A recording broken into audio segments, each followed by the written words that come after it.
오늘의 제일 독서는 사도행전의 말씀입니다. 오순절이 되었을 때 사도들은 모두 한자리에 모여 있었다. 그런데 갑자기 하늘에서 거센 바람이 부는 듯한 소리가 나더니 그들이 앉아있는 온 집안을 가득 채웠다. 그리고 불꽃 모양의 혀들이 나타나 갈라지면서 각 사람 위에 내려앉았다.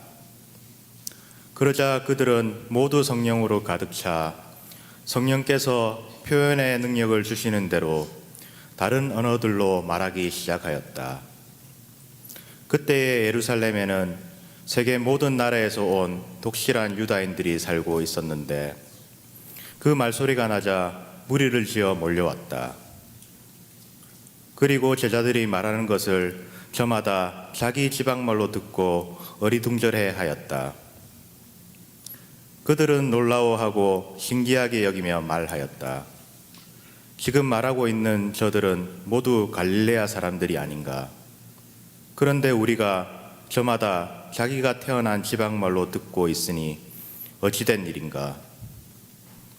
파르티아 사람, 메디아 사람, 엘람 사람, 또 메소포타미아와 유다와 카파도키아와 폰터스와 아시아 주민, 프리기아와 팜필리아와 이집트 주민, 키레네 부근 리비아의 여러 지방 주민, 여기에 머무르는 로마인, 유다인과 유다교로 개종한 이들, 그리고 크레타 사람과 아라비아 사람인 우리가 저들이 하느님의 위협을 말하는 것을 저마다 자기 언어로 듣고 있지 않는가? 주님의 말씀입니다.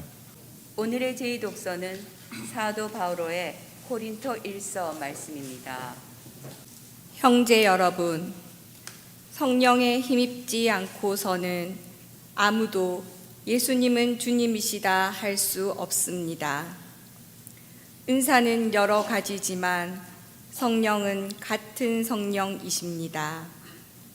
직분은 여러 가지지만 주님은 같은 주님이십니다. 활동은 여러 가지지만 모든 사람 안에서 모든 활동을 일으키시는 분은 같은 하느님이십니다. 하느님께서 각 사람에게 공동선을 위하여 성령을 드러내 보여주십니다. 몸은 하나이지만 많은 지체를 가지고 있고 몸의 지체는 많지만 모두 한 몸인 것처럼 그리스도께서도 그러하십니다. 우리는 유다인이든 그리스인이든 종이든 자유인이든 모두 한 성령 안에서 세례를 받아 한 몸이 되었습니다. 또 모두 한 성령을 받아 마셨습니다. 주님의 말씀입니다. 주님께서 여러분과 함께 요한이 전한 거룩한 복음입니다. 그날 곧 주간 첫날 저녁이 되자 제자들은 유다인들이 두려워 문을 모두 잠가 놓고 있었다. 그런데 예수님께서 오시어 가운데에 서시며 평화가 너희와 함께하고 그들에게 말씀하셨다. 이렇게 말씀하시고 나서 당신의 두 손과 옆구리를 그들에게 보여주셨다.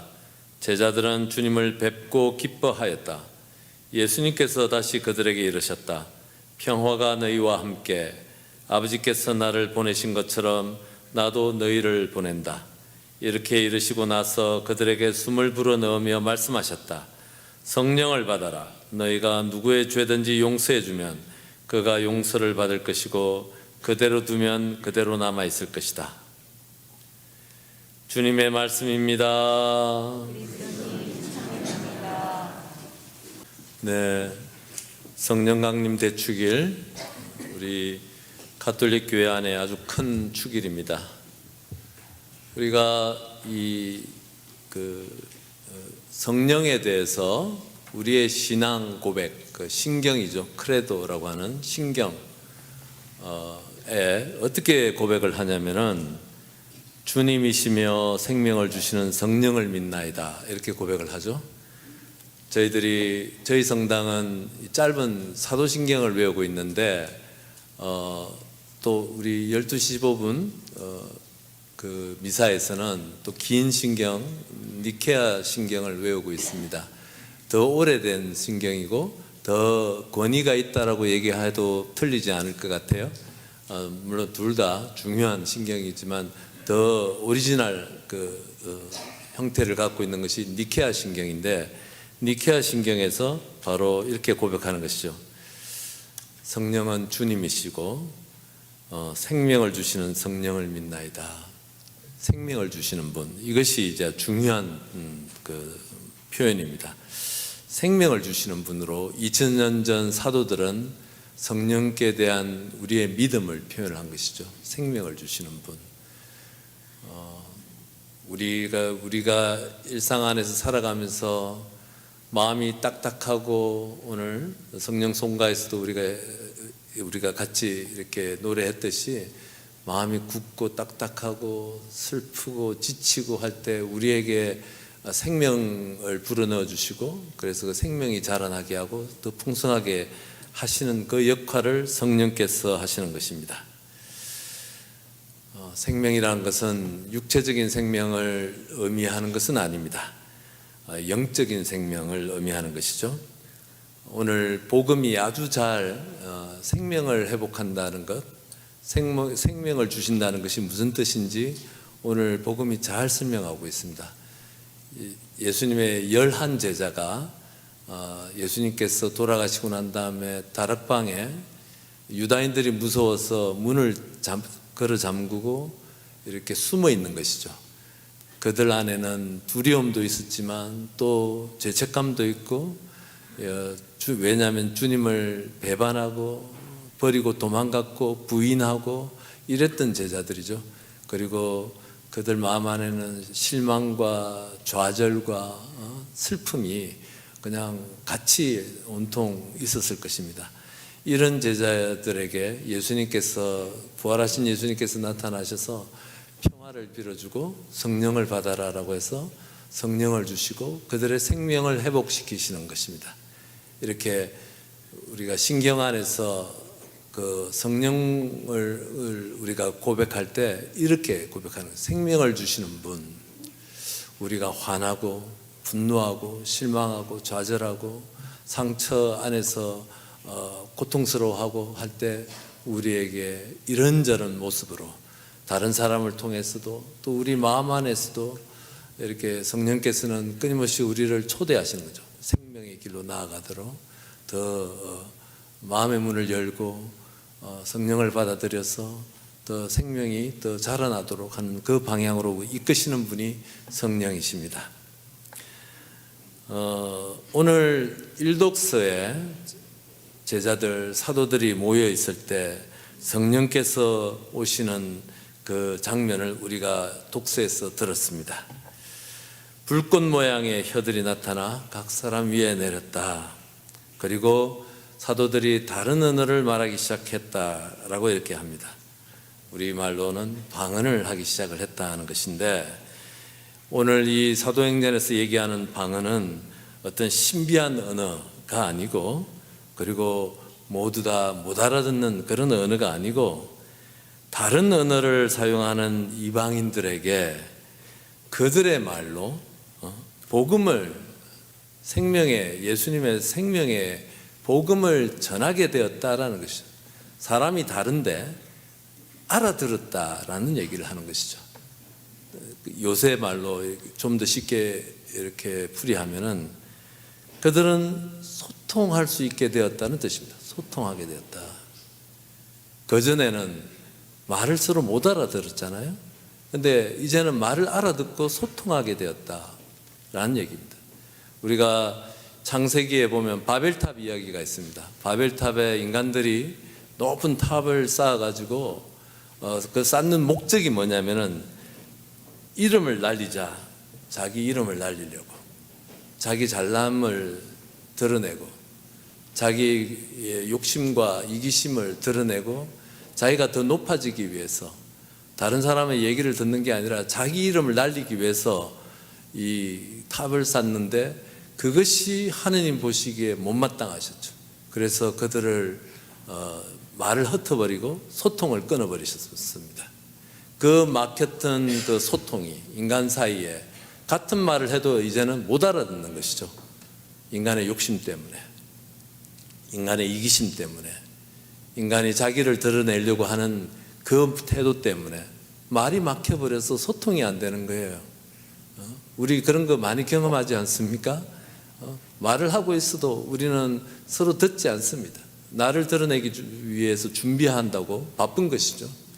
그런데 그런 이 소통이 막혀 있는 사람들에게 성령께서 오시면서 이제는 다른 말을 해도 알아듣는 완전히 반대가 벌어진 것이죠. 소통하는 것이죠. 이제는 뭐 다른 말로 표현하면은 소통하는 뿐만 아니라 다른 사람들의 마음을 알아듣는, 다른 사람들에게 하느님의 사랑의 복음을 선포한다는 얘기입니다. 성령께서 하시는 것은 이런 것입니다. 성령께서 하시는 일은 이런 방식으로 우리의 생명을 회복하시고 우리에게 생명을 나누어 주시고 우리 안에서 생명이 자라게 하시는 이야기들입니다. 서로 마음의 소리를 듣고 서로 사랑의 언어를 나누면서 생명이 자란다는 것이죠. 그래서 우리 주위에도 사람들이 다 다르지 않습니까? 나랑 모습도 다르고 배경도 다르고 경험도 다르고 모든 게 다 다른데 어떻게 우리가 소통하면서 생명이 성장할 수 있을까라는 질문을 우리가 하게 되는겁니다. 우리가 사람들과의 관계 안에서 나를 드러내려고 할 때 바벨탑의 사람들처럼 자기 이름을 날리게 하려고 하는 그 순간 모든 것은 소통은 끊어지고 생명은 죽게 되고 어둠이 자라고 그리고 우리 안에서 생명은 이제 위축되는 것이죠. 그런데 서로 마음을 듣고 사랑을 나누려고 하고 주님의 복음을 서로가 이렇게 나누려고 할 때 이것은 성령께서 우리와 함께 할 때는 이렇게 생명이 자라게 되는 것이죠. 그래서 이렇게 우리가 사람들이 다 다르고 우리가 여기 한 가정 안에서도 그렇고 교회 공동체 안에서도 그렇고 또 우리 개인적인 관계들 안에서도 그렇고 마찬가지입니다. 나를 드러내려고 내 이름을 드러내려고 하는 그 순간에 우리는 죽음 안에 머무르게 되고 생명이 위축되는 것입니다. 반대로 우리가 소통하려고 하고 마음의 소리를 들으려고 하는 그 순간에 우리가 생명력을 우리가 확장시키고 나가고 생명을 확장하게 되는 것입니다.